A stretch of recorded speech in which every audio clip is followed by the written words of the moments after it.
ਸਤਿ ਸ਼੍ਰੀ ਅਕਾਲ ਜੀ। News Asia Punjabi ਦੇਖ ਰਹੇ ਹੋ ਤੁਸੀਂ ਤੇ ਮੈਂ ਹਾਂ ਕੁਲਵੰਤ ਸਿੰਘ। ਮੈਂ ਔਰ ਰਵਿੰਦਰ ਸਿੰਘ ਜੀ ਇੱਕ ਵਾਰ ਫਿਰ ਇੱਕ ਨਵੀਂ ਵਿਚਾਰ ਚਰਚਾ ਦੇ ਨਾਲ ਤੁਹਾਡੇ ਰੂਬਰੂ ਹੋਇਆ ਤੇ ਅੱਜ ਦੀ ਇਸ ਵਿਚਾਰ ਚਰਚਾ 'ਚ ਅਸੀਂ ਇੱਕ ਅਜਿਹੀ ਟੈਕਨੀਕ, ਇੱਕ ਅਜਿਹੀ ਜਿਹੜਾ ਢੰਗ ਦੱਸਾਂਗੇ ਜਿਹਦੇ ਨਾਲ ਇਨਸਾਨ ਘਰ ਬੈਠੇ ਹੀ ਬਿਨਾਂ ਡਾਕਟਰ ਕੋਲ ਜਾਏ, ਬਿਨਾਂ ਕਿਸੇ ਦੇ ਨਾਲ ਸਲਾਹ ਕੀਤੇ ਆਪ ਪਤਾ ਕਰ ਸਕਦਾ ਹੈ ਕਿ ਮੇਰੇ ਸਰੀਰ ਦੇ ਅੰਦਰ ਇਸ ਵੇਲੇ ਕਿੰਨਾ ਤਣਾਅ ਚੱਲ ਰਿਹਾ। ਕਿਉਂਕਿ ਤਣਾਅ ਹੀ ਸਾਰੀਆਂ ਬਿਮਾਰੀਆਂ ਦੀ ਜੜ ਮੰਨੀ ਜਾਂਦੀ ਹੈ, ਕਿਉਂਕਿ ਤਣਾਅ ਹੀ ਅੰਦਰ ਜਿਹੜੀ ਆ ਉਹ ਹਾਰਮੋਨਲ ਚੇਂਜਿਸ ਲਿਆਂਦੀ ਹੈ। ਤਣਾਅ ਹੀ ਅੰਦਰ ਜਿਹੜਾ ਹੋਰ ਬਹੁਤ ਸਾਰੀਆਂ ਜਿਹੜੀਆਂ ਖਰਾਬੀਆਂ ਪੈਦਾ ਕਰਦੀ ਹੈ। ਅਤੇ ਜੇ ਬੰਦੇ ਨੂੰ ਇਹ ਪਤਾ ਲੱਗ ਜਾਏ ਕਿ ਮੇਰੇ ਅੰਦਰ ਇਸ ਵੇਲੇ ਕਿੰਨਾ ਤਣਾਅ ਚੱਲ ਰਿਹਾ ਅਤੇ ਉਸ ਨੂੰ ਸਹੀ ਇਲਾਜ ਮਿਲ ਜੇ ਵੀ ਕਿਸ ਤਰੀਕੇ ਨਾਲ ਆਪਾਂ ਇਲਾਜ ਕਰਨਾ ਹੈ, ਤਾਂ ਫਿਰ ਸੋਨੇ ਤੋਂ ਸੁਹਾਗਾ ਹੋ ਜਾਂਦਾ। ਆਪਾਂ ਰਵਿੰਦਰ ਸਿੰਘ ਜੀ ਤੋਂ ਜਾਣਦੇ ਹਾਂ ਕਿ ਕੀ ਨੇ ਉਹ ਜਿਹੜੇ ਤਰੀਕੇ, ਕੀ ਹੈ ਉਹ ਟੈਕਨੀਕ ਜਿਹਦੇ ਨਾਲ ਆਪਾਂ ਘਰ ਬੈਠੇ ਤਣਾਅ ਨੂੰ ਫੜ ਸਕਦੇ ਹਾਂ। ਕਿੰਨਾ ਤਣਾਅ ਕਿੱਥੇ ਹੈਗਾ, ਕਿਹੜੇ ਪਾਰਟ 'ਚ ਹੈਗਾ। ਰਵਿੰਦਰ ਸਿੰਘ ਜੀ, ਤੁਹਾਡਾ ਨਿਊਜ਼ ਏਸ਼ੀਆ ਪੰਜਾਬੀ 'ਤੇ ਬਹੁਤ ਬਹੁਤ ਸਵਾਗਤ। ਥੈਂਕ ਯੂ ਜੀ, thank you very much. Ravinder Singh ji, ਤਣਾਅ ਇੱਕ ਅਜਿਹੀ ਚੀਜ਼ ਹੈ, ਜਿਸ ਤਰ੍ਹਾਂ ਮੈਂ ਬੋਲ ਗਿਆ ਕਿ ਬਿਮਾਰੀਆਂ ਦੀ ਜੜ ਜਿਹੜੀ ਮੰਨੀ ਜਾਂਦੀ ਹਾਰਮੋਨਲ ਚੇਂਜਿਸ, ਅਤੇ ਹੋਰ ਬਹੁਤਾ ਮੈਂ ਕੁਝ ਜ਼ਿਆਦਾ ਤਾਂ ਨਹੀਂ ਬੋਲ ਗਿਆ? ਤੁਸੀਂ ਘੱਟ ਬੋਲਿਓ ਜੀ। ਇਹ ਇੱਕ ਇਹੀ ਚੀਜ਼ ਹੈ ਕਿ ਮੈਨੂੰ ਕੋਈ ਪੁੱਛੇ ਨਾ ਰੱਬ ਤੋਂ ਕੀ ਮੰਗਦਾ, ਮੰਗੋ ਇੱਕ ਸਟਰੈਸ ਖਤਮ ਹੋ ਜਾਏ ਦੁਨੀਆ 'ਚੋਂ। ਸਾਰੀ ਪ੍ਰੋਬਲਮ ਦੀ ਜੜ ਸ਼ੁਰੂ ਸਟਰੈਸ ਤੋਂ ਹੁੰਦੀ ਹੈ। ਬੰਦਾ ਮੋਟਾ ਸਟਰੈਸ ਕਰਕੇ ਹੁੰਦਾ, ਬੰਦਾ ਬਿਮਾਰ ਸਟਰੈਸ ਕਰਕੇ ਹੁੰਦਾ ਹੈ ਨਾ, ਉਹਨੂੰ ਦਵਾਈਆਂ ਦੀ ਲੋੜ ਸਟਰੈਸ ਕਰਕੇ ਪੈਂਦੀ ਹੈ। ਇਹ ਸਾਰਾ ਖੇਡ ਸਟਰੈਸ ਦੀ ਹੈ। ਅਤੇ ਜਿੱਥੇ ਕੋਈ ਚੀਜ਼ ਸਟਰੈਸ ਖਤਮ ਕਰ ਦੇ, ਜੇ ਕਿਤੇ ਮੈਂਟਲ ਸਟਰੈਸ ਖਤਮ ਕਰ ਦੇ, ਉਹਦੇ ਵਰਗਾ ਤਾਂ ਮਜ਼ਾ ਹੀ ਕੋਈ ਨਹੀਂ ਹੈ। ਤਾਂ ਤੁਸੀਂ ਘੱਟ ਨਹੀਂ ਬੋਲੇ, ਤੁਸੀਂ ਬਿਲਕੁਲ ਸਹੀ ਬੋਲੇ ਹੋ। ਯਾਨੀ ਕਿ ਸਕੂਨ ਲਈ, ਸ਼ਾਂਤੀ ਲਈ, ਮਨ ਦੀ ਸ਼ਾਂਤੀ ਲਈ ਤਾਂ ਲੋਕ ਰਾਜ ਭਾਗ ਛੱਡ ਕੇ ਜਿਹੜੇ ਜੰਗਲਾਂ ਦੇ ਵਿੱਚ ਚਲੇ ਜਾਂਦੇ ਸੀ ਕਿ ਭਗਤੀ ਕਰਨ ਲਈ, ਅਤੇ ਆਪਾਂ ਤਾਂ ਫਿਰ ਹਲੇ ਨੋਰਮਲ ਇਨਸਾਨ ਆ, ਰਾਜ ਭਾਗ ਵੀ ਛੱਡ ਗਏ ਸੀ ਲੋਕ ਜਿਹੜੇ, ਕਿਉਂਕਿ ਮਨ ਦੀ ਸ਼ਾਂਤੀ ਲਈ ਜਿਹੜੀ ਵੱਡੇ ਵੱਡੇ ਐਕਟਰ, ਵੱਡੇ ਵੱਡੇ ਜਿਹੜੇ ਨੇ, ਜਿਹੜੇ ਸੈਲੀਬ੍ਰਿਟੀ ਜਿਹੜੇ ਨੇ, ਉਹ ਸ਼ਾਂਤੀ ਦੀ ਤਲਾਸ਼ ਵਿੱਚ ਅਲੱਗ-ਅਲੱਗ ਧਰਮ ਗੁਰੂਆਂ ਦੇ ਕੋਲ ਵੀ ਜਾਂਦੇ ਹੈਗੇ ਨੇ। ਇਸ ਤੋਂ ਵੀ ਕੋਈ ਗੱਲ ਛੁਪੀ ਨਹੀਂ ਹੋਈ। ਲੇਕਿਨ ਕੋਈ ਅਜਿਹਾ ਢੰਗ, ਤਰੀਕਾ ਹੈ ਜਿਹਦੇ ਨਾਲ ਆਪਾਂ ਆਪਣੇ ਸਰੀਰ ਦੇ ਅੰਦਰ ਦਾ ਤਣਾਅ ਪਤਾ ਲਗਾ ਸਕੀਏ ਵੀ ਕਿੱਥੇ ਹੈਗਾ ਤਣਾਅ, ਕਿੱਦਾਂ ਦਾ ਹੈਗਾ ਤਣਾਅ? ਬਿਲਕੁਲ ਹੈ ਜੀ, 110% ਹੈ। ਅਤੇ ਸਭ ਤੋਂ ਪਹਿਲਾਂ ਸਮਝੋ, ਸਟਰੈਸ ਹਰ ਇੱਕ ਨੂੰ ਆਉਂਦਾ। ਹੁਣ ਐਕਚੁਅਲ 'ਚ ਸਟਰੈਸ ਪ੍ਰੋਬਲਮ ਨਹੀਂ ਹੈ, ਉਹਨੂੰ ਫੜਨ ਦੀ ਅਤੇ ਉਹਨੂੰ ਠੀਕ ਕਰਨ ਦੀ ਬਾਡੀ ਕੋਲ ਇੱਕ ਸ਼ਕਤੀ ਹੈ। ਉਹ ਸ਼ਕਤੀ ਜੇ ਡਾਊਨ ਹੈ, ਤੁਹਾਨੂੰ ਇੰਨੀ ਕੁ ਗੱਲ ਐਡੀ ਲੱਗੇਗੀ, ਅਤੇ ਉਹ ਸ਼ਕਤੀ ਅਗਰ ਬਹੁਤ ਵਧੀਆ ਹੈ, ਉਹ ਐਡੀ ਗੱਲ ਬੰਦਾ ਕਹਿੰਦਾ ਉਹ ਫਿਰ ਕੀ ਹੋਇਆ, ਫਿਰ ਕੀ ਹੋਇਆ। ਤਾਂ ਉਹ ਤੁਹਾਡਾ ਐਟੀਚਿਊਡ, ਤੁਹਾਡੇ ਫਿਜ਼ੀਕਲ ਚੀਜ਼ਾਂ ਕਰਕੇ ਬਹੁਤ ਇਫੈਕਟ ਹੁੰਦਾ। ਹੁਣ ਤੁਸੀਂ ਦੇਖਿਓ, ਜਿਹੜਾ ਐਂਗਜ਼ਾਇਟੀ ਦਾ ਕੇਸ ਹੁੰਦਾ ਨਾ, ਉਹਨੂੰ ਹਮੇਸ਼ਾ ਗੈਸ ਦੀ ਪ੍ਰੋਬਲਮ ਹੁੰਦੀ ਹੈ, ਸਮਹਾਉ ਜੁੜ ਜਾਂਦੀ ਹੈ। ਉਹਨੂੰ ਕਹਿੰਦੇ ਐਂਗਜ਼ਾਇਟੀ ਸਟਮਕ ਵੀ ਕਹਿੰਦੇ, ਵਰਡ ਵੀ ਯੂਜ਼ ਕਰਦੇ ਉਹਦੇ ਲਈ। ਤਾਂ ਇਹ ਫਿਜ਼ੀਕਲ ਲੈਵਲ 'ਤੇ ਇੱਕ ਚੀਜ਼ ਹੈ ਜਿਹੜੀ ਆਪਣੀ ਬਾਡੀ 'ਚ ਸਟਰੈਸ ਨੂੰ ਕਾਊਂਟਰ ਕਰਨ ਲਈ, ਲੜਨ ਲਈ, ਉਹਨੂੰ ਨੀਚੇ ਕਰਨ ਲਈ ਬਣੀ ਹੋਈ ਹੈ। ਬੜੀ ਵਾਰੀ ਗੱਲ ਕਰੀ ਹੈ ਮੈਨੇ, ਪੈਰਾਸਿੰਪੈਥੈਟਿਕ ਗਲੈਂਡ। ਜਿਹੜਾ ਪੈਰਾਸਿੰਪੈਥੈਟਿਕ ਗਲੈਂਡ ਹੈ, ਇਹਦਾ ਕੰਮ ਹੈ ਰੈਸਟ ਅਤੇ ਡਾਈਜੈਸਟ। ਇਹ ਤੁਹਾਨੂੰ ਰਿਲੈਕਸ ਕਰਦਾ, ਕਾਮ ਕਰਦਾ। ਇਹ ਡਾਈਜੈਸ਼ਨ ਨਾਲ ਜੁੜਿਆ ਹੈ, ਸਲੀਪ ਨਾਲ ਜੁੜਿਆ, ਸੈਕਸ ਨਾਲ ਜੁੜਿਆ, ਇਹ ਬਹੁਤ ਸਾਰੀ ਸਿਰਫ ਰਿਲੈਕਸੇਸ਼ਨ ਐਕਟੀਵਿਟੀਜ਼ ਨਾਲ ਜੁੜਿਆ। ਜਦੋਂ ਤੁਹਾਡੀ ਬਾਡੀ ਸਟਰੈਸ ਆਉਂਦਾ, ਉਹਨੂੰ ਕਾਊਂਟਰ ਕਰਨ ਲਈ, ਉਹਨੂੰ ਕਾਊਂਟਰ ਦਾ ਮਤਲਬ ਉਹਨੂੰ ਉਹਦਾ ਸਾਹਮਣਾ ਕਰਨ ਲਈ, ਉਹਨੂੰ ਡਾਊਨ ਕਰਨ ਲਈ, ਹਾਂ, ਤੁਹਾਡੀ ਬਾਡੀ ਕੁਝ ਕੰਮ ਕਰਦੀ, ਉਹਨੂੰ ਪੈਰਾਸਿੰਪੈਥੈਟਿਕ ਗਲੈਂਡ ਕਹਿੰਦੇ ਆ। ਹੁਣ ਜਿਹਨੂੰ ਅਸਥਮਾ ਹੈ, ਤੁਹਾਨੂੰ ਮੈਨੂੰ ਵੀ ਸਾਹ ਚੜ੍ਹਦਾ, ਉਹ ਮੁੜ ਜਾਂਦਾ, ਉਹਦਾ ਸਾਹ ਮੁੜਦਾ ਹੀ ਨਹੀਂ। ਫਿਰ ਦੇਖੋ ਨੂੰ ਕੀ ਲੈਣਾ ਪੈਂਦਾ, ਉਹ ਪੰਪ 'ਚ ਕੀ ਹੈ ਜੀ, ਐਡਰੀਨਲ ਹਾਰਮੋਨ। ਮੈਂ ਉੱਥੇ ਹੀ ਗੱਲ ਦਾ ਜੁੜ ਜਾਂਦੀ ਜਾ ਕੇ, ਕੋਰਟੀਜ਼ੋਨ, ਸਟੀਰੋਇਡ ਹਾਰਮੋਨ। ਚਲੋ ਮਾਰੋ ਗੋਲੀ, ਨਾਮ ਦੂੰ, ਸਟੀਰੋਇਡ ਆ ਉਹ ਸਟੀਰੋਇਡ ਲੈਂਦੇ ਹੀ। ਇਹਦਾ ਮਤਲਬ ਜੇ ਕਿਤੇ ਤੁਹਾਡਾ ਸਟੀਰੋਇਡ ਬਾਡੀ ਬਣਾ ਲੈਂਦੀ ਤਾਂ ਤੁਸੀਂ ਕਾਮ ਹੋ ਜਾਂਦੇ। ਉਹ ਸਟੀਰੋਇਡ ਕਿਹਨੇ ਬਣਾਉਣਾ? ਫਿਰ ਰੂਟ ਕਾਜ਼, ਪੱਤੇ ਦੀ ਗੱਲ ਨਹੀਂ ਕਰਨੀ, ਟਾਹਣੀਆਂ ਦੀ ਗੱਲ ਨਹੀਂ ਕਰਨੀ, ਤਣੇ ਦੀ ਗੱਲ ਨਹੀਂ ਕਰਨੀ, ਜੜ 'ਤੇ ਪਹੁੰਚਣਾ। ਜੇ ਸਟਰੈਸ ਨੂੰ ਕਾਊਂਟਰ ਕਰਨ ਲਈ, ਉਹਨੂੰ ਲੜਨ ਲਈ ਜਿਹੜੀ ਤੁਹਾਡੀ ਬਾਡੀ ਸ਼ਕਤੀ ਹੈ ਉਹ ਘੈਂਟ ਮਜ਼ਬੂਤ ਹੋਏਗੀ, ਸਟਰੈਸ ਕਿਹਨੂੰ ਨਹੀਂ ਆਊਗਾ ਜੀ। ਅੱਜ ਦੇ ਟਾਈਮ 'ਚ ਮੇਰੇ ਹਿਸਾਬ ਨਾਲ 2-4 ਇਹੋ ਜਿਹੀਆਂ ਟਰਾਈਬਸ ਹੋਣਗੀਆਂ ਅਫਰੀਕਾ 'ਚ, ਇੱਕ ਅੱਧੀ ਹੈ ਨਾ, ਜਿੱਥੇ ਕਿਸੇ ਹੋਰ ਨੂੰ ਵੜਨਾ ਅਲਾਊਡ ਨਹੀਂ ਹੈ, ਜਿਨ੍ਹਾਂ ਕੋਲ ਫੋਨ ਨਹੀਂ ਹੈਗਾ ਅਤੇ ਉਹਨਾਂ ਨੂੰ ਸਟਰੈਸ ਨਹੀਂ ਹੈ। ਵਰਨਾ ਸਟਰੈਸ ਤੋਂ ਕੋਈ ਨਹੀਂ ਬਚਿਆ, ਹੈ ਨਾ। ਨਾਨਕ ਦੁਖੀਆ ਸਭ ਸੰਸਾਰ। ਸਟਰੈਸ ਹਰ ਇੱਕ ਕੋਲ ਪਹੁੰਚਿਆ ਹੋਇਆ ਇਸ ਵਕਤ। ਹੁਣ ਸਮਝਣਾ ਇਹ ਹੈ, ਉਹਦੇ ਨਾਲ ਲੜਨ ਦੀ ਚੀਜ਼ ਕਿਹੜੀ ਹੈ ਅਤੇ ਉਹਨੂੰ ਪਛਾਣਨਾ। ਜਿਹੜਾ ਮੇਰਾ ਟੈਸਟ ਹੈ, ਇਹ ਲੱਭਣਾ ਕਿ ਤੁਹਾਡਾ ਪੈਰਾਸਿੰਪੈਥੈਟਿਕ ਗਲੈਂਡ ਜਿਹੜਾ ਸਟਰੈਸ ਨੂੰ ਫੜਦਾ, ਸ਼ਾਂਤ ਕਰਦਾ, ਉਹਦੀ ਕੰਡੀਸ਼ਨ ਕਿਹੋ ਜਿਹੀ ਹੈ। ਉਹਦੇ ਮੇਰੇ ਕੋਲ ਟੈਸਟ ਹੈਗੇ ਨੇ, ਬਹੁਤ ਸਿੰਪਲ ਟੈਸਟ ਨੇ ਨਾਲੇ। ਕੀ ਨੇ ਉਹ ਟੈਸਟ ਜੀ?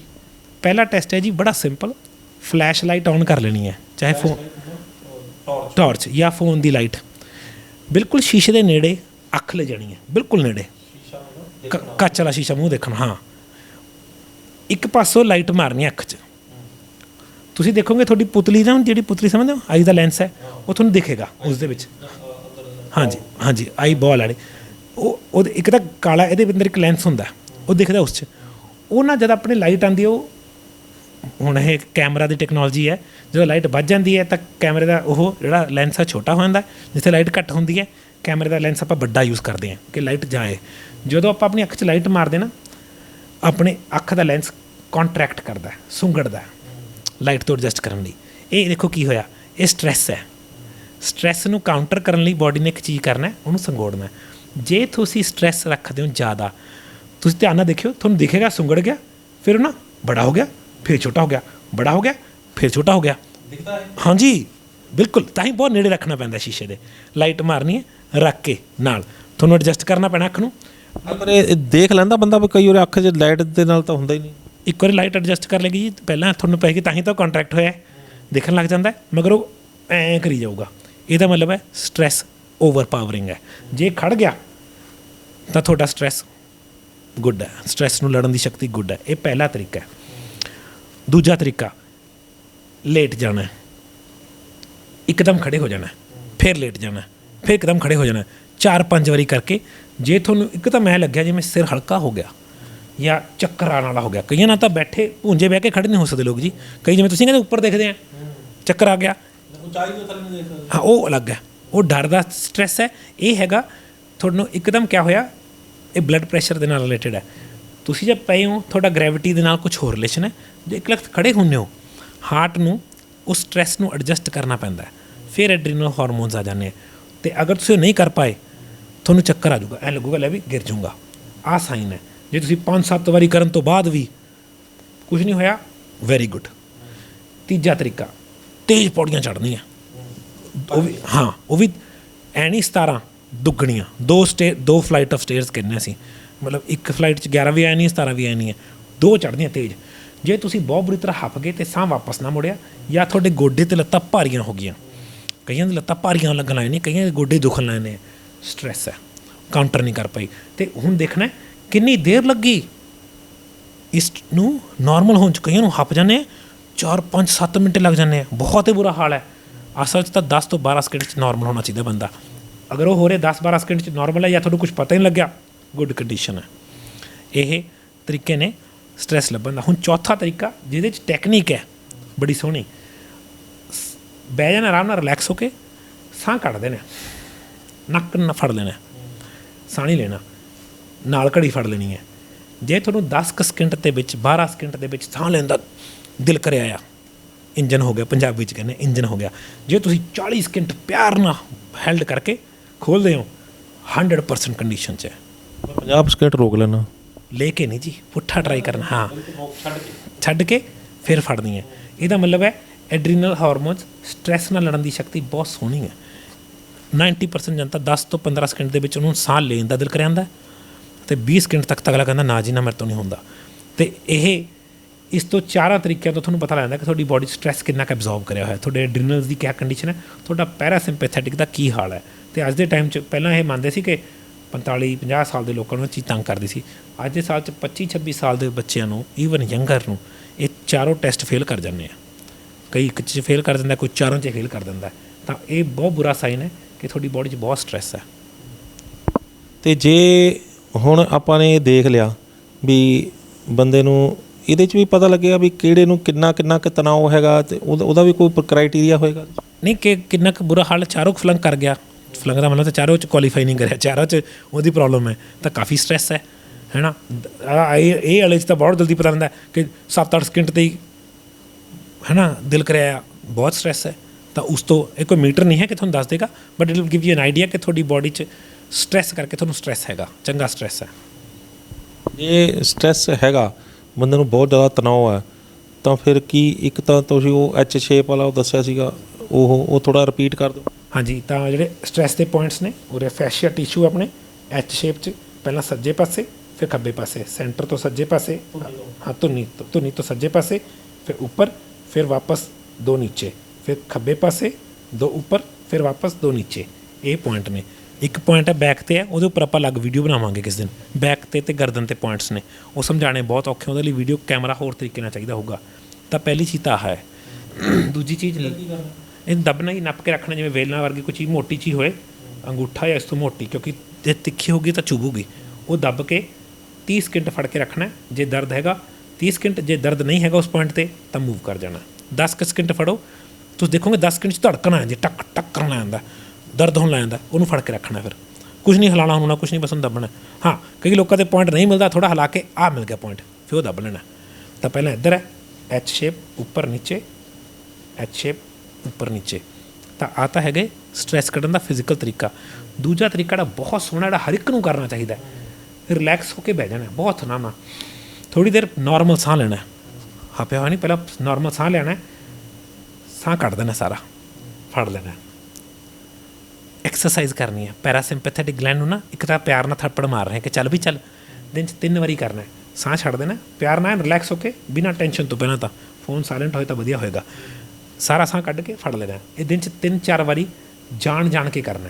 ਤੁਸੀਂ ਦੇਖੋਗੇ ਤੀਜੀ ਵਾਰੀ ਇਹ ਤੁਸੀਂ, ਜੇ ਪਹਿਲੀ ਵਾਰੀ 12 ਸਕਿੰਟ ਸੀ, ਉਹ 15 ਹੋ ਗਿਆ, ਇੰਪਰੂਵਮੈਂਟ ਹੋਣੀ ਸ਼ੁਰੂ ਹੋ ਗਈ। 3-4 ਦਿਨਾਂ 'ਚ ਤੁਸੀਂ 30 ਸੈਕਿੰਡਸ, ਇਹਨੂੰ 40 ਤੋਂ 50 ਸਕਿੰਟ ਦੇ ਵਿੱਚ ਲੈ ਕੇ ਆਉਣਾ। ਇੰਨਾ ਸਿੰਪਲ ਇਲਾਜ ਹੈ ਜੀ, ਇੰਨਾ ਸਿੰਪਲ।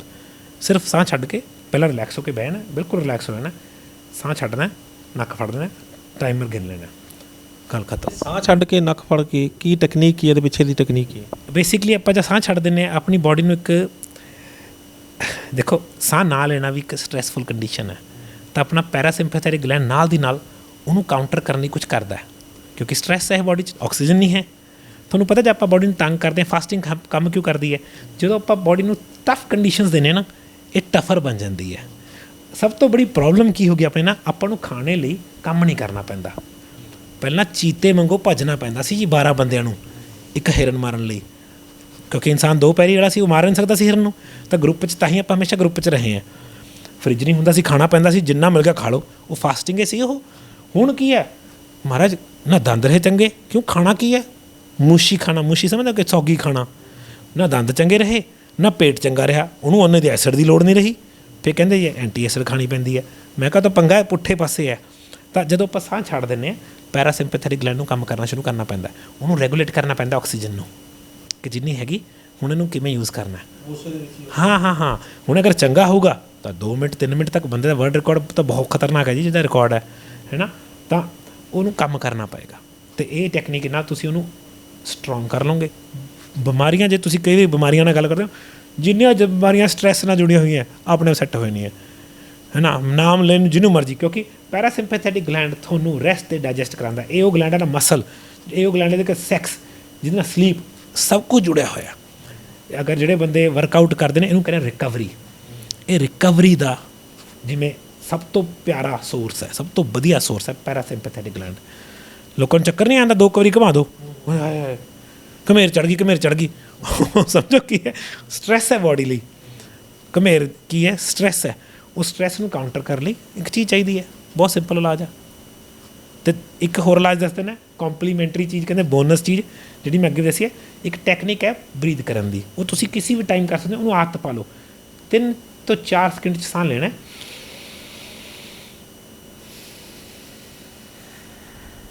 ਉਨੇ ਹੀ ਸਕਿੰਟ 'ਚ ਸਾਹ ਛੱਡਣਾ, ਉਨੇ ਹੀ ਸੈਕਿੰਡ 'ਚ ਸਾਹ, ਪਹਿਲਾਂ 3 ਦਾ ਹੀ ਹੋ ਜੇ, 3 'ਚ ਸਾਹ ਲੈਣਾ, 3 'ਚ ਛੱਡਣਾ।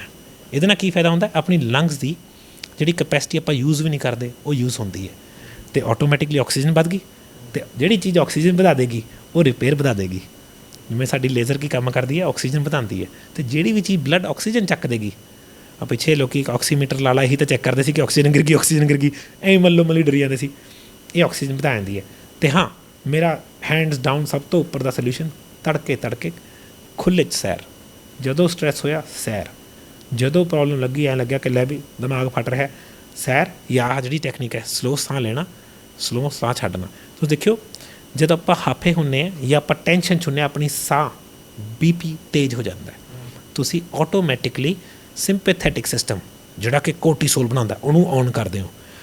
ਉਹਨੂੰ ਸ਼ਾਂਤ ਕਰਦਾ ਪੈਰਾਸਿੰਪੈਥੈਟਿਕ। ਕਿਵੇਂ ਸ਼ਾਂਤ ਕਰਦਾ ਜੀ? ਕਾਮ ਡਾਊਨ। ਇੱਕ ਅੱਛਾ, ਜਿਹਨੂੰ ਕਹਿੰਦੇ ਬੰਦਾ ਬਹੁਤ ਵਧੀਆ ਸਪਿਰਿਚੁਅਲ ਲੈਵਲ 'ਤੇ ਹੈ, ਉਹਦੀ ਹਾਰਟ ਰੇਟ ਵੀ ਬਹੁਤ ਹੌਲੀ ਹੁੰਦੀ ਹੈ। ਤੇ ਆਪਾਂ ਨੇ ਇਹੀ ਕਰਨਾ, ਆਪਾਂ ਨੇ ਹਾਰਟ ਰੇਟ ਪਿਆਰ ਨਾਲ ਸਲੋ ਰੱਖਣੀ ਹੈ। ਜਿਵੇਂ ਗੁਰੂ ਸਾਹਿਬ ਨੇ ਕਿਹਾ ਸੀ ਸਾਹ ਗਿਣੇ ਹੋਏ ਆ, ਉਹ ਸੱਚੀ ਗੱਲ ਹੈ। ਜੇ ਤੁਸੀਂ ਬਰਰ ਕਰਕੇ ਸਾਹ ਚੱਲ ਗਏ, ਉਹ ਚੱਲ ਗਏ ਤਾਂ ਸਾਹ ਗਿਣੇ ਹੋਏ ਨੇ। ਸਟ੍ਰੈਸ ਨਾਲ ਸਾਹ ਬਹੁਤ ਤੇਜ਼ ਗਿਣੇ ਜਾਂਦੇ ਨੇ। ਤੁਸੀਂ ਨੋਟ ਕਰ ਲੈਣਾ, ਤੁਹਾਡੀ ਹਾਰਟ ਬੀਟ ਸਟ੍ਰੈਸ ਦੇ ਵਿੱਚ ਦੁੱਗਣੀ ਚਲੀ ਜਾਂਦੀ। ਉਹ ਕੋਰਟੀਸੋਲ ਬਣਾ ਕੇ ਤੁਹਾਨੂੰ ਹੈਂਡਲ ਕਰਨ ਦੀ ਕੋਸ਼ਿਸ਼ ਕਰ ਰਿਹਾ, ਤਾਂ ਇਹ ਬਹੁਤ ਸੋਹਣਾ ਹੈਲਪ ਕਰਦਾ। ਤੇ ਹੁਣ ਇਹ ਵੀ ਇਹ ਆਪਾਂ ਪਤਾ ਵੀ ਲਗਾ ਲਿਆ ਵੀ ਆਪਾਂ ਨੂੰ ਸਟ੍ਰੈਸ ਹੈਗਾ ਬਾਡੀ ਦੇ ਅੰਦਰ, ਫਿਰ ਇਹਦਾ ਇਲਾਜ, ਇਹਨੂੰ ਠੀਕ ਕਿਵੇਂ ਕਰਨਾ ਹੈ? ਆਪਾਂ ਨੇ ਪਹਿਲੀ ਟੈਕਨੀਕ ਜਿਹੜੀ ਮੈਂ ਦੱਸਿਆ, ਸਾਹ ਛੱਡ ਕੇ ਦਿਨ 'ਚ 3 ਵਾਰੀ 4 ਵਾਰੀ। ਦੂਜੇ ਨੰਬਰ 'ਤੇ ਸਾਹ ਪ੍ਰੈਕਟਿਸ ਕਰਨੀ ਹੈ 3 ਸੈਕਿੰਡ 'ਚ ਸਾਹ ਅੰਦਰ, 3 ਸੈਕਿੰਡ ਸਾਹ ਨੀਚੇ। ਤੀਜੀ ਚੀਜ਼ ਜਿਹੜੀ ਬਹੁਤ ਹੈਲਪ ਕਰਦੀ ਹੈ, ਆਰਗੈਨਿਕ ਗ੍ਰੀਨ ਟੀ। ਹਾਂ, ਆਰਗੈਨਿਕ ਗ੍ਰੀਨ ਟੀ ਉਹ ਦਿਨ 'ਚ 5-7 ਵਾਰੀ ਪੀਓ। ਉਹਦੇ 'ਚ ਨਾ ਬਹੁਤ ਸੋਹਣੇ ਪਲਾਂਟ ਬੇਸਡ ਫਾਈਟੋਕੈਮੀਕਲਸ ਕਹਿੰਦੇ ਅਸੀਂ, ਫਾਈਟੋ ਨਿਊਟਰੀਐਂਟਸ, ਉਹ ਨੇ। ਚੌਥੀ ਚੀਜ਼ ਜਿਹਦੀ ਮੇਰੀ ਬਹੁਤ ਫੇਵਰੇਟ ਚੀਜ਼ ਹੈ, ਉਹਨੂੰ ਅਸੀਂ ਕਹਿੰਦੇ ਅਸ਼ਵਗੰਧਾ। ਅਸ਼ਵਗੰਧਾ ਨੈਚੁਰਲ ਅਡੈਪਟੋਜਨ ਹੈ। ਅਡੈਪਟੋਜਨ ਦਾ ਮਤਲਬ ਉਹ ਤੁਹਾਡੀ ਬੋਡੀ ਨੂੰ ਸਟ੍ਰੈਸ ਤੋਂ ਅਡੈਪਟ ਕਰਦਾ, ਇਕੁਇਲਿਬ੍ਰੀਅਮ ਵਾਪਸ ਲਿਆਉਂਦਾ। ਜੇ ਤੁਹਾਡਾ BP ਵੱਧ ਗਿਆ, ਇਹਨੇ ਥੱਲੇ ਲਿਆਉਣਾ। ਪੁੱਠਾ ਵੀ ਕਰਦਾ, ਜੇ ਗਿਰ ਗਿਆ। ਹਾਂ, ਇਹ ਇਕੱਲੀ ਚੀਜ਼ ਹੈ ਦੁਨੀਆ ਦੀ ਜਿਹੜੀ ਵਧੀ ਹੋਈ ਨੂੰ ਘਟਾ ਸਕਦਾ, ਘਟਾਈ ਨੂੰ ਵਧਾ ਸਕਦਾ। ਹੁਣ ਦੇਖੋ, ਕੋਈ ਚੀਜ਼ ਅਡੈਪਟ ਕਰੇਗੀ ਤਾਂ ਅਡੈਪਟ ਹੀ ਕਰਨਾ ਤਾਂ ਕੰਮ ਹੀ ਹੈ ਨਾ, ਚਾਹੇ ਇੱਧਰ ਨੂੰ ਵੀ ਅਤੇ ਇੱਧਰ ਨੂੰ ਵੀ। ਤਾਂ ਆਰਗੈਨਿਕ ਹੋਵੇ, ਐਕਸਟਰੈਕਟ ਹੋਵੇ। ਮੈਂ ਬਹੁਤ ਵਾਰੀ ਤੁਹਾਨੂੰ ਲਾਸਟ ਟਾਈਮ ਦੱਸਿਆ ਸੀ ਕਿ ਅਸ਼ਵਗੰਧਾ ਜੜ 'ਚੋਂ ਨਿਕਲਦਾ। ਕਈ ਲੋਕ ਕੀ ਕਰਦੇ ਨੇ, ਬੜੀ ਵੱਡੀਆਂ ਕੰਪਨੀਆਂ ਤੁਹਾਨੂੰ ਕਹਿ ਦੇਣਗੇ 500 mg ਹੈ, 500 mg ਵੇਟ ਹੈ। ਆਪਾਂ ਨੂੰ 500 mg ਐਕਸਟਰੈਕਟ ਚਾਹੀਦਾ ਜਾਂ 400 mg ਐਕਸਟਰੈਕਟ ਚਾਹੀਦਾ ਉਹਦਾ, ਹੈ ਨਾ। ਉਹ ਕੰਮ ਕਰੇਗਾ ਤੁਹਾਡੇ ਲਈ ਓਨਾ। ਅਤੇ ਅਗਰ ਸਟ੍ਰੈਸ ਹੈ ਬੰਦੇ ਨੂੰ, ਅਗਰ ਵੀਡੀਓ ਬੰਦਾ ਸਟ੍ਰੈਸ ਨਹੀਂ ਦੇਖ ਰਿਹਾ, ਤੁਹਾਨੂੰ ਕਾਫੀ ਹਾਈ ਪੋਟੈਂਸੀ 'ਚ ਅਸ਼ਵਗੰਧਾ ਚਾਹੀਦਾ, ਕਿਉਂਕਿ ਅਸ਼ਵਗੰਧਾ ਕੀ ਕਰਦਾ, ਤੁਹਾਡੇ ਪੈਰਾਸਿੰਪੈਥੈਟਿਕ ਗਲੈਂਡ ਨੂੰ ਸਪੋਰਟ ਲਾਉਂਦਾ। ਇਹ ਤਾਂ ਉਹ ਗੱਲ ਹੈ, ਮੈਂ ਇੱਕ ਬੰਦਾ ਡਿੱਗ ਰਿਹਾ ਤਾਂ ਮੋਢਾ ਲਾਤਾ ਆਪਾਂ ਨੇ, ਇਹ ਉਹ ਮੋਢਾ ਹੈ ਅਤੇ ਇਹਦਾ ਕੋਈ ਨੁਕਸਾਨ ਨਹੀਂ ਹੈ। ਇਹ ਉਹ ਮੋਢਾ ਹੈ ਜਿਹੜਾ ਐਡਿਕਸ਼ਨ 'ਚ ਨਹੀਂ ਜਾਂਦਾ। ਤੁਸੀਂ ਐਂ ਨਹੀਂ ਹੈ ਕਿ ਤੁਹਾਨੂੰ ਖਾਣਾ ਹੀ ਪੈਣਾ। ਹਾਂਜੀ, ਅਤੇ ਉਹ ਤੁਸੀਂ ਅਸ਼ਵਗੰਧਾ ਆਪਣਾ ਵੀ ਬਣਾਇਆ? ਹਾਂਜੀ, ਤੁਹਾਨੂੰ ਦੱਸਿਆ ਸੀ ਜੀ, ਅਸੀਂ ਆਪਣਾ ਅਸ਼ਵਗੰਧਾ ਆਰਗੈਨਿਕ ਸੋਰਸ ਤੋਂ ਅਸ਼ਵਗੰਧਾ ਲੈ ਕੇ ਆਪ ਬਣਾਇਆ, ਰੱਖਿਆ ਹੋਇਆ ਮੇਰੇ ਕੋਲ। ਦੇਖੋ, ਆ ਸਾਡਾ ਆਪਣਾ ਅਸ਼ਵਗੰਧਾ ਜੀ, ਇਹ ਐਕਸਟਰੈਕਟ ਹੈ। ਇਹ ਉਹਦੇ ਜੜ 'ਚੋਂ ਕੱਢੀ ਹੋਈ ਵਿਦ ਐਨਾਲੋਇਡਸ ਕਹਿੰਦੇ ਇਹਨੂੰ, ਹੈ ਨਾ, ਜਿਹੜਾ ਕਿ ਸਟੀਰੋਇਡ ਕੰਪਲੈਕਸ ਹੈ। ਇਹ ਉਹ ਹੈ, ਇਹ ਉਸ 'ਚੋਂ ਕੱਢਿਆ ਹੋਇਆ। ਡੋਜ਼ ਦੇਖੋ, ਡੋਜ਼ ਮੈਂ ਮੇਰੀ ਰਾਏ ਨਹੀਂ ਲਊਂਗਾ, ਤੁਸੀਂ ਇਹਨੂੰ ਪ੍ਰਿਸਕ੍ਰਾਈਬ ਨਹੀਂ ਕਰੂੰਗਾ।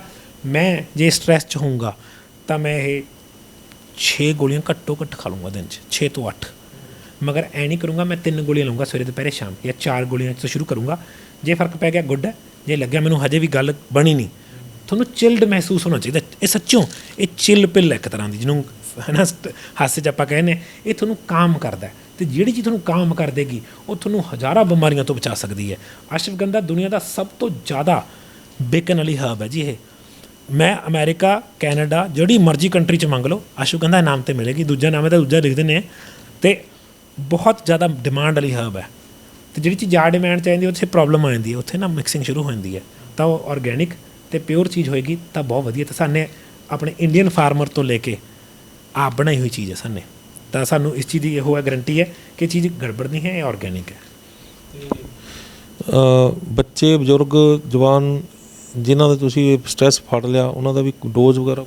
ਬੱਚਿਆਂ ਨੂੰ ਹਾਂਜੀ, ਮੈਂ ਕਹੂੰਗਾ ਅਗਰ ਛੋਟਾ ਬੱਚਾ, ਕਾਫੀ ਛੋਟਾ, 1 ਜਾਂ 2 ਗੋਲੀਆਂ ਅਗਰ ਖਾ ਸਕਦਾ, ਅਗਰ ਲੈ ਸਕਦਾ, ਵਰਨਾ ਕੋਈ ਧੱਕਾ ਨਹੀਂ। ਹਾਂ, ਸਵੇਰੇ ਸ਼ਾਮ ਨਹੀਂ, 1 ਗੋਲੀ ਸਵੇਰੇ, 1 ਸ਼ਾਮ। ਜੇ ਬੱਚਾ ਪੜ੍ਹਦਾ ਹੈ ਅਤੇ ਉਹਨੂੰ ਪੜ੍ਹਾਈ ਦਾ ਹੀ ਸਟ੍ਰੈਸ ਹੈ, ਅਤੇ ਇਹ ਮੈਮਰੀ 'ਚ ਹੈਲਪ ਕਰਦਾ ਜੀ। ਇਹ ਸ਼ਾਰਟ ਟਰਮ ਮੈਮਰੀ, ਜਿਹਨੂੰ ਆਪਾਂ ਕੰਪਿਊਟਰ ਸਾਇੰਸ 'ਚ ਰੈਮ ਕਹਿ ਦਿੰਦੇ ਹਾਂ, ਰੈਂਡਮ ਐਕਸੈਸ ਮੈਮਰੀ, ਇਹ ਉਹਦੇ 'ਚ ਹੈਲਪ ਕਰਦਾ ਹੈ। ਕਿਉਂ? ਉਹ ਬ੍ਰੇਨ ਦੀ ਕਪੈਸਿਟੀ ਹੁੰਦੀ ਇੱਕ, ਇਹ ਉਹਦੇ 'ਚ ਹੈਲਪ ਕਰਦਾ ਹੈ, ਬਿਕੋਜ਼ ਇਹ ਸਟ੍ਰੈਸ ਡਾਊਨ ਕਰਦਾ। ਤਾਂ ਬੱਚਾ ਜਿਹੜਾ ਪੇਪਰ ਦੇ ਰਿਹਾ, ਮੈਂ ਕਹੂੰਗਾ 4 ਤੋਂ 6, ਹੈ ਨਾ। 10ਵੀਂ 12ਵੀਂ 'ਚ ਪੜ੍ਹਦਾ ਬੱਚਾ, ਨਾ ਛੋਟਾ। ਅੱਜ ਕੱਲ੍ਹ ਬੱਚਿਆਂ ਨੂੰ ਤਾਂ 8ਵੀਂ 'ਚ ਵੀ ਸਟ੍ਰੈਸ ਆਉਣ ਲੱਗ ਗਈ, ਹੈ ਨਾ। ਇੱਕ ਜਵਾਨ ਬੰਦੇ ਨੂੰ ਮੈਂ ਕਹੂੰਗਾ 6 ਤੋਂ ਸ਼ੁਰੂ ਕਰਕੇ ਦੇਖ ਲੈ, 4 ਤੋਂ 6 ਤੋਂ ਸ਼ੁਰੂ ਕਰੇ। ਜਦ ਉਹਨੂੰ ਜਿੱਥੇ ਉਹਨੂੰ ਸਵੀਟ ਸਪੌਟ ਕਹਿੰਦੇ ਅਸੀਂ, ਜਿੱਥੇ ਉਹਨੂੰ ਕੰਮ ਹੋਣ ਲੱਗ ਗਿਆ, ਉਹਨੇ ਰੱਖੇ। ਅਤੇ ਇਹ ਐ ਨਹੀਂ ਹੈ ਕਿ ਮੈਜਿਕ ਹਰਬ ਹੈ ਕਿ ਇਹ ਖਾਲੀ ਠੀਕ ਹੋ ਗਏ, ਇਹਨੂੰ ਟਾਈਮ ਲੱਗੂਗਾ। ਇਹ ਬਿਲਡ ਕਰਦੀ ਹੈ ਇਮਿਊਨਿਟੀ, ਹੈ ਨਾ। ਇਹ ਇਮਿਊਨਿਟੀ ਬਹੁਤ ਵਧੀਆ ਬਣਾਉਂਦੀ ਹੈ ਜੀ। ਇਹ ਲਿਵਰ ਨੂੰ ਹੈਲਪ ਕਰਦਾ। ਤਾਂ ਮੈਂ ਕਹੂੰਗਾ ਕਿ 3 ਮਹੀਨੇ ਦਾ ਕੋਰਸ ਤਾਂ ਕਰ ਹੀ ਲਓ, ਜੇ ਤੁਸੀਂ ਮੇਰੀ ਸਲਾਹ ਮੰਨ ਰਹੇ ਹੋ। ਮਗਰ ਇਹ ਮੈਡੀਕਲ ਐਡਵਾਈਸ ਤਾਂ ਹੈ ਨਹੀਂ, ਤੁਸੀਂ ਆਪਣੀ ਸਮਝ ਚਲਾਉਣੀ ਹੈ, ਮੋਢਾ ਕਿਸੇ ਹੋਰ ਦਾ ਨਹੀਂ ਵਰਤਣਾ, ਹੈ ਨਾ। ਅਤੇ ਅਗਰ ਬੰਦਾ ਸਟ੍ਰੈਸ 'ਚ ਹੈਗਾ, 8 ਕੈਪਸੂਲ ਕੁਛ ਨਹੀਂ ਕਹਿੰਦੇ, ਉਹਨੂੰ ਕਾਮ ਹੋਣ ਦੀ ਬਹੁਤ ਲੋੜ ਹੈ। ਸਟ੍ਰੈਸ ਵਾਲੇ ਬੰਦੇ ਨੇ ਚਾਹ, ਕੌਫੀ, ਅਲਕੋਹਲ ਤੋਂ, ਅਤੇ ਜਿਹੜੀ ਮੈਂ ਚਲੋ ਕੀ ਕਹਾਂ ਕਿ ਡਿਪਰੈਸ਼ਨ ਵਾਲੀ ਮੈਡੀਕੇਸ਼ਨ ਤੋਂ, ਸਲੀਪ ਵਾਲੀ ਮੈਡੀਕੇਸ਼ਨ ਤੋਂ ਬਹੁਤ ਦੂਰ ਰਹਿਣਾ। ਉਹ ਬਲਦੀ 'ਤੇ ਤੇਲ ਪਾਉਣ ਵਾਲੀ ਗੱਲ ਹੈ ਜੀ, ਧਰਮੀ ਗੱਲ ਹੈ। ਲੱਗਦਾ ਬੰਦੇ ਨੂੰ ਕਿ ਬੰਦਾ ਠੀਕ ਹੋ ਰਿਹਾ, ਮਗਰ ਐਕਚੁਅਲ 'ਚੋਂ ਖਰਾਬ ਹੋਣ ਲੱਗ ਜਾਂਦਾ। Side effect? ਹਾਂਜੀ, ਇਹਦੇ ਸਾਈਡ ਇਫੈਕਟ ਇਹ ਹੈ ਕਿ ਤੁਹਾਡੇ ਪੈਸੇ ਬਚਣਗੇ, ਤੁਹਾਨੂੰ ਡਾਕਟਰਾਂ ਕੋਲ ਘੱਟ ਜਾਣਾ ਪਊਗਾ ਤੇ ਡਾਕਟਰ ਦੇ ਥੋੜਾ ਨੁਕਸਾਨ ਹੋਊਗਾ ਡਾਕਟਰ ਸਾਹਿਬ ਦਾ। ਇਹ ਕਿਸੇ ਦੇ ਲਈ ਸਾਈਡ ਇਫੈਕਟ ਹੈ, ਤੁਹਾਡੇ ਲਈ ਸਾਈਡ ਇਫੈਕਟ ਕੋਈ ਨਹੀਂ ਹੈਗਾ ਦਾ। ਹਾਂਜੀ। ਸੋ ਇਹ ਮਿਲੇਗਾ ਕਿੱਥੇ? ਸਿੰਮੀ ਜੀ ਨੂੰ ਫੋਨ ਕਰਨਾ। ਹਾਂ ਸੌਰੀ ਮੈਂ ਭੁੱਲ ਜਾਣਾ, ਮੈਨੂੰ ਫੋਨ ਨਹੀਂ ਕਰਨਾ, ਮੈਂ ਸੇਲਸ 'ਚ ਨਹੀਂ ਹੈ, ਮੈਂ ਤਾਂ ਫਾਇਦੇ ਦੱਸ ਸਕਦਾ। 85 95 75 40 90 85 95 75 40 90 ਸਮ੍ਰਿਤੀ ਜੀ, ਉਹਨਾਂ ਨੂੰ ਤੁਸੀਂ ਕਹਿ ਕੇ ਆਰਡਰ ਕਰ ਸਕਦੇ ਹੋ। ਉਹਨਾਂ ਨੇ ਵੀ ਸਿਰਫ ਆਰਡਰ ਲੈਣਾ। ਇਹ ਡਿਪਾਰਟਮੈਂਟ ਕਿਸੇ ਹੋਰ ਕੋਲ ਹੈ ਤਾਂ ਉਹਨਾਂ ਦੀ ਗਲਤੀ ਨਹੀਂ ਹੈ ਕਿ ਪਹੁੰਚ ਗਿਆ ਨਹੀਂ ਪਹੁੰਚਿਆ, ਉਹਨਾਂ ਨੇ ਸਿਰਫ ਆਰਡਰ ਲੈ ਕੇ ਅੱਗੇ ਕਨਫਰਮੇਸ਼ਨ ਦੇਣੀ ਹੈ। ਮਗਰ ਕੋਈ ਬੰਦਾ ਚਾਹੀਦਾ ਤੁਹਾਡੀ ਮਦਦ ਜਾਂ ਤੁਹਾਡੀ ਗੱਲ ਸਮਝ ਲਈ ਤਾਂ ਸਿੰਮੀ ਜੀ। ਅਤੇ ਅੱਗੇ ਜਿਵੇਂ ਮੈਂ ਰਿਕਮੈਂਡ ਕਰਦਾ, ਮੈਂ ਘੱਟੋ ਘੱਟ 3 ਤੋਂ 4 ਬੋਤਲਾਂ ਮੰਗਾਊਂਗਾ, ਉਹਦਾ ਸਾਡਾ ਫਾਇਦਾ ਹੈ। ਤੁਹਾਡੀ ਕੋਰੀਅਰ ਉਨੀ ਲੱਗਣੀ ਹੈ, ਸਾਨੂੰ ਉਹ ਤੁਹਾਡੇ ਕੋਲ ਬਾਰ-ਬਾਰ ਨਹੀਂ ਭੇਜਣਾ ਪੈਂਦਾ ਅਤੇ ਕੰਮ ਜਿੰਨਾ ਕੋਸਟਲੀ ਚਾਹੀਦੀ ਉਨੀ ਚੀਜ਼ਾਂ ਮਿਲ ਜਾਣਗੀਆਂ ਤੁਹਾਨੂੰ। ਐਟਲੀਸਟ ਮਤਲਬ 3 ਮਹੀਨੇ ਦਾ ਯੂਜ਼ ਕਰਨਾ ਹੀ ਕਰਨਾ। ਹਾਂਜੀ ਹਾਂਜੀ, ਅਤੇ ਬੰਦਾ ਇਕੱਲਾ ਥੋੜ੍ਹੀ ਖਾਊਗਾ, ਹਸਬੈਂਡ ਆਪ ਖਾਊਗਾ, ਵਾਈਫ ਵੀ ਖਾਊਗੀ, ਬੱਚੇ ਨੂੰ ਵੀ ਦਓਗੇ ਤੁਸੀਂ, ਤਾਂ ਉਹ ਉਨੀ ਕੁ ਮੰਗਾ ਲਓ ਕਿ ਸਭ ਦਾ ਫਾਇਦਾ ਹੋ ਜੇ। ਅਤੇ ਆਪਣਾ ਨੰਬਰ ਵੀ ਬੋਲ ਦਿਓ। ਹਾਂਜੀ, ਜੇ ਤੁਸੀਂ ਕੰਸਲਟੇਸ਼ਨ ਚਾਹੁੰਦੇ ਹੋ ਜਾਂ ਫਿਰ ਉਸ ਤੋਂ ਵੀ ਵਧੀਆ ਜੇ ਤੁਸੀਂ ਕੋਚ ਟ੍ਰੇਨਿੰਗ ਕਰਨਾ ਚਾਹੁੰਦੇ ਹੋ, ਜਿਸ 'ਚ ਮੈਨੂੰ ਖੁਸ਼ੀ ਹੁੰਦੀ ਹੈ ਲੋਕਾਂ ਨੂੰ ਕੋਚ ਟ੍ਰੇਨ ਕਰਕੇ, ਹੈ ਨਾ, ਕਿ ਤੁਸੀਂ ਸਿੱਖੋ, ਹੈ ਨਾ। ਦੇਖੋ ਇੱਕ ਗੱਲ ਦੱਸਦਾ, ਅੱਜ ਦੇ ਟਾਈਮ 'ਚ ਸਭ ਤੋਂ ਜ਼ਿਆਦਾ ਇੰਪੋਰਟੈਂਟ ਚੀਜ਼ ਨੌਲੇਜ ਹੈ। ਨੌਲੇਜ ਲਈ ਲੋਕ ਅਰਬਾਂ ਖਰਬਾਂ ਖਰਚਣ ਨੂੰ ਤਿਆਰ ਨੇ। ਮੈਂ ਤੁਹਾਨੂੰ ਸਿੱਧੀ ਨੌਲੇਜ ਦੇ ਰਿਹਾ, ਆਪ ਇਕੱਠੀ ਕਰੀ ਹੋਈ। ਅਗਰ ਮੈਂ ਤੁਹਾਨੂੰ ਦੱਸਦਾ ਮੇਰਾ ਕਿੰਨਾ ਖਰਚਾ ਹੈ ਨੌਲੇਜ ਇਕੱਠੇ ਕਰਨ ਲਈ, ਤੁਸੀਂ ਡਰ ਜਾਓਗੇ ਜੀ। ਮਗਰ ਉਹ ਨੌਲੇਜ ਮੈਂ 3 ਮਹੀਨੇ 'ਚ ਘੋਲ ਕੇ ਆਪਣੇ ਕੋਚ ਟ੍ਰੇਨਿੰਗ 'ਚ ਦੇਣਾ। ਜੇ ਤੁਸੀਂ ਇੰਟਰਸਟਿਡ ਹੋ ਮੇਰੇ ਤੋਂ ਕੋਚਿੰਗ ਲੈਣ 'ਚ, ਮਤਲਬ ਹੈਲਦੀ ਹੋਣ 'ਚ ਜਾਂ ਕੋਚ ਟ੍ਰੇਨਿੰਗ ਲੈਣ ਲਈ, ਤਾਂ ਤੁਸੀਂ ਮੈਨੂੰ 9888 475 000 'ਤੇ ਵਟਸਐਪ ਮੈਸੇਜ ਜਾਂ ਕਾਲ ਕਰ ਸਕਦੇ ਹੋ। 98 884 75000 ਇਹ ਮੇਰਾ ਪਰਸਨਲ ਨੰਬਰ ਹੈ। ਮੈਂ ਥੋੜ੍ਹੇ ਦਿਨ ਇੰਡੀਆ 'ਚ ਹੈ, ਮੈਂ 10-12 ਜੂਨ ਤੱਕ ਹੈ, ਉਸ ਤੋਂ ਬਾਅਦ ਮੈਂ ਬਾਹਰ ਫੇਰ ਚੱਲ ਜਾਣਾ। ਬਹੁਤ ਧੰਨਵਾਦ ਜੀ, ਤੁਸੀਂ ਇੱਕ ਬਾ ਕਮਾਲ ਜਾਣਕਾਰੀ ਦਿੱਤੀ ਹੈ, ਤੁਹਾਡਾ ਬਹੁਤ ਬਹੁਤ ਧੰਨਵਾਦ। ਥੈਂਕ ਯੂ ਜੀ, ਥੈਂਕ ਯੂ, ਮੋਸਟ ਵੈਲਕਮ। ਸੋ ਸਾਨੂੰ ਰਵਿੰਦਰ ਸਿੰਘ ਜੀ ਆਰਗੈਨਿਕ ਅਸ਼ਵਗੰਧਾ ਦਾ ਫਾਇਦਾ ਦੱਸਿਆ ਅਤੇ ਦੱਸਿਆ ਕਿ ਕਿਸ ਤਰੀਕੇ ਦੇ ਨਾਲ ਅਸੀਂ ਬਾਡੀ ਦੇ ਅੰਦਰ ਤਣਾਓ ਲੱਭ ਸਕਦੇ ਹਾਂ, ਕਿਹੜੇ ਉਹ 4 ਤਰੀਕੇ ਨੇ ਜਿਨ੍ਹਾਂ ਦੇ ਨਾਲ ਸਰੀਰ ਦੇ ਵਿੱਚ ਜਿਹੜਾ ਤਣਾਓ ਹੈ ਉਹ ਲੱਭਿਆ ਜਾ ਸਕਦਾ। ਅਤੇ ਜੇ ਤਣਾਓ ਪਤਾ ਲੱਗ ਜਾਂਦਾ ਵੀ ਸਾਡੇ ਸਰੀਰ ਦੇ ਵਿੱਚ ਇੰਨਾ ਤਣਾਓ ਹੈਗਾ, ਤਾਂ ਫਿਰ ਉਹਦਾ ਇਲਾਜ ਕਿਸ ਤਰੀਕੇ ਨਾਲ ਕਰਨਾ ਹੈ। ਆਰਗੈਨਿਕ ਅਸ਼ਵਗੰਧਾ ਇਹਨਾਂ ਦਾ ਆਪਣਾ ਤਿਆਰ ਜਾਂਚਿਆ ਪਰਖਿਆ ਹੈਗਾ, ਤੁਸੀਂ ਮੰਗਵਾ ਸਕਦੇ ਹੋ। ਨੰਬਰ ਇਹਨਾਂ ਨੇ ਦੱਸਤਾ, ਇਹਨਾਂ ਨਾਲ ਕੰਸਲਟੇਸ਼ਨ ਲੈਣੀ ਹੈ, ਇਹਨਾਂ ਨੇ ਆਪਣਾ ਨੰਬਰ ਦੱਸ ਦਿੱਤਾ ਅਤੇ ਸਾਰੀ ਜਾਣਕਾਰੀ ਤੁਹਾਡੇ ਕੋਲ ਪਹੁੰਚ ਚੁੱਕੀ ਹੈ। ਉਮੀਦ ਕਰਦੇ ਹਾਂ ਕਿ ਇਹ ਵੀਡੀਓ ਵੀ ਤੁਹਾਨੂੰ ਪਸੰਦ ਆਈ ਹੋਵੇਗੀ, ਅਤੇ ਜੇ ਪਸੰਦ ਆਈ ਹੈ ਤਾਂ ਇਸ ਨੂੰ ਵੀ ਵੱਧ ਤੋਂ ਵੱਧ ਸ਼ੇਅਰ ਕਰੋ, ਕਿਉਂਕਿ ਆਰਗੈਨਿਕ ਅਸ਼ਵਗੰਧਾ ਅਤੇ ਸਟ੍ਰੈਸ ਨਾਲ ਸੰਬੰਧਿਤ ਜਾਣਕਾਰੀ ਜੇ ਘਰ ਘਰ ਪਹੁੰਚੇਗੀ ਤਾਂ ਕੋਈ ਬਹੁਤਾ ਮੁੱਲ ਨਹੀਂ ਹੈਗਾ ਇਹਦਾ। ਇਹਦੇ ਨਾਲ 3 ਮਹੀਨੇ ਦੇ ਵਿੱਚ ਜੇ ਬੰਦਾ ਆਪਣੇ ਸਰੀਰ ਦੀਆਂ ਬਿਮਾਰੀਆਂ ਜਾਂ ਆਪਣੇ ਸਰੀਰ ਦੀਆਂ ਸਮੱਸਿਆਵਾਂ ਠੀਕ ਕਰ ਲੈਂਦਾ ਤਾਂ ਅਸੀਂ ਸਮਝਾਂਗੇ ਕਿ ਇਸ ਵੀਡੀਓ ਨੂੰ ਬਣਾਉਣ ਦਾ ਮਕਸਦ ਵੀ ਕਾਮਯਾਬ ਰਿਹਾ। ਸਾਡੇ ਚੈਨਲ ਨੂੰ, ਸਾਡੇ Facebook page news Asia Punjabi ਨੂੰ ਲਾਈਕ, ਸਬਸਕ੍ਰਾਈਬ ਅਤੇ ਫੋਲੋ ਕਰਨਾ ਨਾ ਭੁੱਲਿਓ। ਅਗਲੀ ਵਾਰ ਫਿਰ ਹਾਜ਼ਰ ਹੋਵਾਂਗੇ ਇੱਕ ਨਵੇਂ ਮੁੱਦੇ, ਇੱਕ ਨਵੇਂ ਮਹਿਮਾਨ ਦੇ ਨਾਲ। ਉਦੋਂ ਤੱਕ ਮੈਨੂੰ ਦਿਓ ਇਜਾਜ਼ਤ। ਧੰਨਵਾਦ।